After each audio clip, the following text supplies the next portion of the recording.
नमस्कार, स्वागत है आपका बिहार समाचार में। बिहार वालों के लिए बड़ी खबर है, खास करके किसानों के लिए सबसे बड़ी खबर आ गई। पूरे जुलाई भर में बिहार में अच्छी बारिश होगी। बिहार में झमाझम बारिश के आसार है। आपको याद होगा कि बिहार में किस तरह से 1-2 सप्ताह तक बारिश होती रहती थी। धूप के लिए लोगों को तरसना पड़ता था, आपके कपड़े तक नहीं सूख पाते थे, घर से बाहर निकलने के लिए भी सोचना पड़ता था। वही दिन बिहार में आने वाले हैं। जुलाई में झमाझम बारिश के आसार है।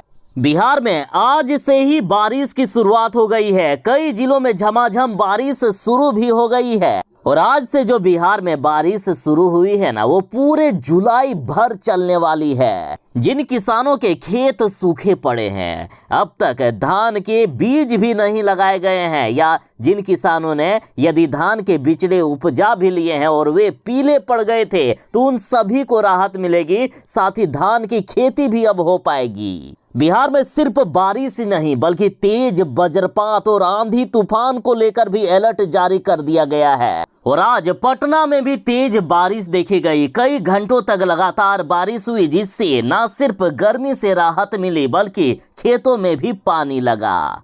तो वहीं बिहार के सुपौल, अररिया, किशनगंज, पूर्णिया और कटिहार में भी बारिश होने की खबर सामने आ रही है। चलिए, बिहार में तो थोड़ी कम ही बारिश हुई, लेकिन नेपाल में भयानक बारिश हो रही है और अगले 7 दिनों तक नेपाल में भारी बारिश को लेकर अलर्ट जारी किया गया है। और नेपाल लगातार बिहार में पानी छोड़ने लगा है, जिससे दक्षिण बिहार के कई क्षेत्रों में बाढ़ जैसे हालात उत्पन्न हो गए हैं। बागमती नदी के जलस्तर इस कदर बढ़ गए कि चचरी पुल क्षतिग्रस्त हो गया है और लगातार जलस्तर बढ़ता जा रहा है। समस्तीपुर में भी बागमती नदी विकराल रूप धारण करने लगी है। निचले इलाकों में रहने वाले लोग अभी से ही डरे हुए हैं। कई लोग तो अपने घर द्वार छोड़ने को तैयारी भी कर लिए हैं। साथ ही मौसम विज्ञान केंद्र पटना ने उन सभी जिलों की लिस्ट जारी कर दिए हैं जिन जिलों में आज और अगले 48 घंटों के दौरान भारी बारिश होने वाली है। देखिए, मौसम विभाग पटना का कहना है कि बिहार के इन जिलों में तेज बारिश होने का अंदेशा है और ये जिले हैं मुंगेर, सहरसा, बेगूसराय, जमुई, लखीसराय, समस्तीपुर, पटना, सारण, शेखपुरा, वैशाली, बांका, औरंगाबाद, रोहतास, अरवल, भोजपुर, गया, नवादा, पूर्वी चंपारण, पश्चिमी चंपारण, गोपालगंज, जहानाबाद, सिवान, कैमूर, किशनगंज, अररिया, कटिहार, बक्सर, शेखपुरा, नालंदा, पटना, दरभंगा और खगड़िया। साथ ही बिहार के कुछ जिले ऐसे भी हैं जहां मध्यम दर्जे की और कहीं पर हल्की बारिश का अनुमान है और ये जिले हैं कटिहार, पूर्णिया, भागलपुर, मधुबनी, मुजफ्फरपुर, वैशाली, शिवहर और सुपौल।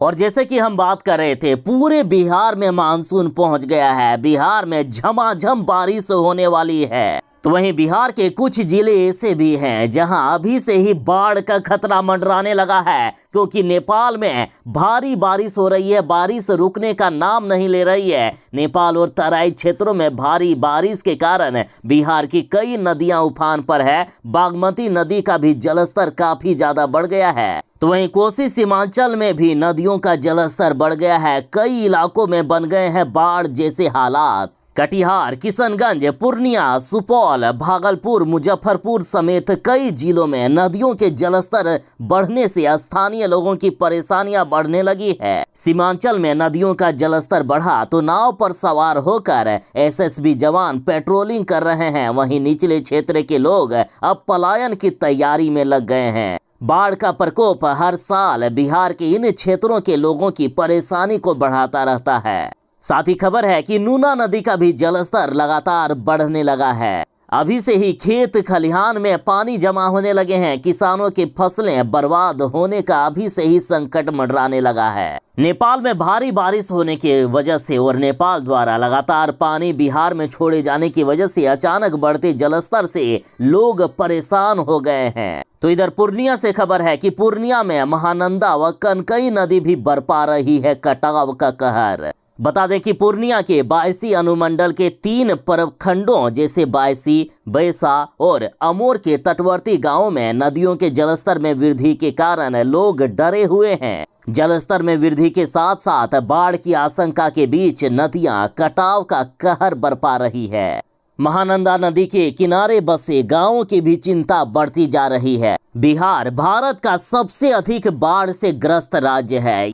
बिहार में हर साल बाढ़ आती है। हर साल बिहार के गरीबों का काफी ज्यादा नुकसान हो जाता है। बिहार में ये बाढ़ हर साल पशुधन और लाखों की संपत्ति के अलावा हजारों मानव जीवन को नष्ट कर देती है। बिहार सरकार हर साल दावा करती है कि हम बिहार को बाढ़ से बचाएंगे, लेकिन बिहार के कुछ भ्रष्ट नेता और भ्रष्ट सरकारें ऐसी है जो कभी नहीं बचाते हैं बिहार को बाढ़ से, बल्कि इनके लिए मानो छाता परब हो जाता है बिहार में जब बाढ़ के दिन आते हैं तब।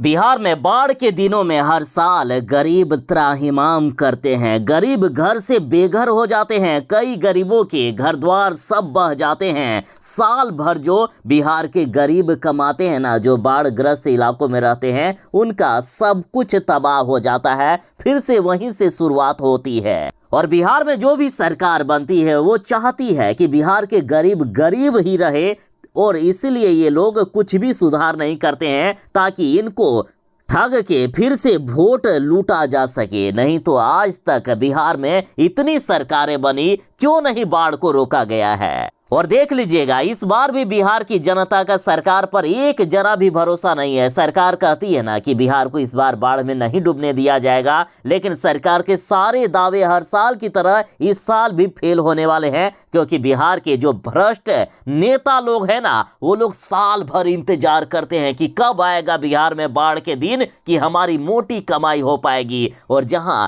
कुछ हजारों में काम हो जाने थे, वहां करोड़ों रुपए खर्च किए जाते हैं। और जो भी बजट पास होता है, टेंडर प्रोजेक्ट जो भी होता है, उनमें इनकी अच्छी खासी कमाई हो जाती है, जो साल भर इनको कोई टेंशन ही नहीं होता है कमाने का। जब तक बिहार के लोग इन भ्रष्ट नेताओं को वोट देते रहेंगे, तब तक बिहार की बदहाली ऐसे ही रहेगी। और ऐसा भी नहीं है कि बिहार को बाढ़ से नहीं बचाया जा सकता है। हाँ, बिहार की भौगोलिक स्थिति ऐसी है कि थोड़ी मोड़ी परेशानी होगी, लेकिन यदि सरकार चाह ले तो बिहार को बाढ़ से मुक्ति दिलाया जा सकता है। साहब, सरकार में बैठे लोग, आप लोगों को क्यों नहीं गरीबों की दर्द दिखाई देती है? क्यों नहीं गरीबों की चीख पुकार सुनाई देती है? बिहार के गरीबों के बच्चे बाढ़ के दिनों में किस तरह रहते हैं, कल्पना कीजिए। आपके यदि थोड़ी सी भी इंसानियत बची हो तो आपको ये कभी नहीं मन करेगा कि इस तरह के कार्य करें, बिहार को हर साल बाढ़ में डुबाएं।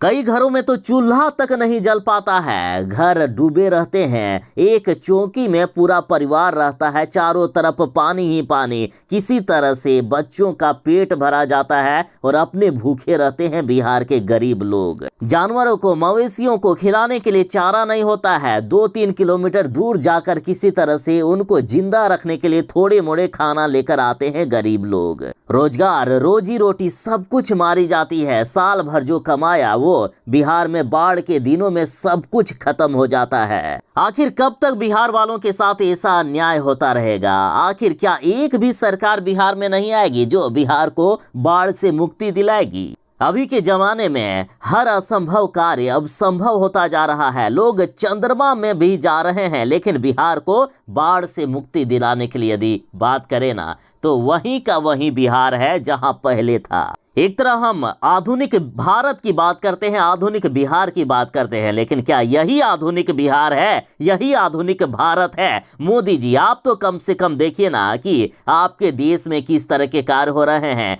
बिहार हर साल बाढ़ की विभीषिका झेलता है। बिहार के लोग हर साल किस तरह की नर्क वाली जिंदगी जीते हैं बाढ़ के दिनों में, लेकिन क्या आप लोगों को थोड़ी सी भी इंसानियत नहीं बची है कि बिहार को बाढ़ से मुक्ति दिलाया जाए? आखिर कब बिहार के भी बाढ़ ग्रस्त इलाकों में रहने वाले लोग सुखी भरी जिंदगी जी पाएंगे? कब आखिर इनकी जिंदगियां बदलेगी? कब आखिर इनके बच्चे ठीक से रह पाएंगे? बच्चे की पढ़ाई लिखाई सब कुछ चौपट हो जाती है। और बिहार सरकार, आप बेटी बचाओ बेटी पढ़ाओ वाली बात करते हैं, महिलाओं के लिए तरह तरह की योजनाएं निकालते हैं, लेकिन बिहार की बेटियां पढ़ेगी कैसे? 2-3 महीने तो ऐसे ही गुजर जाते हैं बाढ़ के दिनों में, सिर्फ 2 वक्त की रोटी किसी तरह से खाकर जिंदा रहने में। क्या इनको पढ़ने का हक नहीं है? क्या इनको आगे बढ़ने का हक नहीं है? साहब, थोड़ी सी तो बिहार के इन गरीबों पर दया दिखाइए। इस बार यदि बिहार बाढ़ में डूबा ना, इस बार यदि आपके सारे दावे फेल हुए ना, तो बिहार की जनता के शायद बर्दाश्त की सीमा पार हो जाए और ये जनता अब जागकर उन्हीं को वोट दे जो बिहार को बाढ़ से बचाने का काम करेगा। बिहार में एक सच्ची सरकार होगी। ये लालू, नीतीश, तेजस्वी और बीजेपी के भी कुछ ऐसे नेता हैं, इनको छोड़कर भी बिहार की जनता आगे सोच सकती है, ये भी ध्यान में रखें। तो ये थी फिलहाल तक की एक बड़ी खबर। बाकी आप बिहार में बारिश और बाढ़ के बारे में और सरकार की जो मंशा है कि क्या बिहार को बाढ़ से इस बार बचाया जाएगा, सरकार जिस तरह से हर साल बिहार को बाढ़ में डुबाने का काम करती है, क्या इस बार भी वैसा ही करेगी? जो भी आपकी राय हो कमेंट में जरूर ही बताइएगा। साथ ही जो भी सुझाव हो वो भी कमेंट में जरूर ही बताएं। चलिए मिलते हैं बस थोड़ी ही देर में नई खबरों के साथ, नई अपडेट के साथ। तब तक के लिए दीजिए इजाजत। बाय। जय हिंद, भारत माता।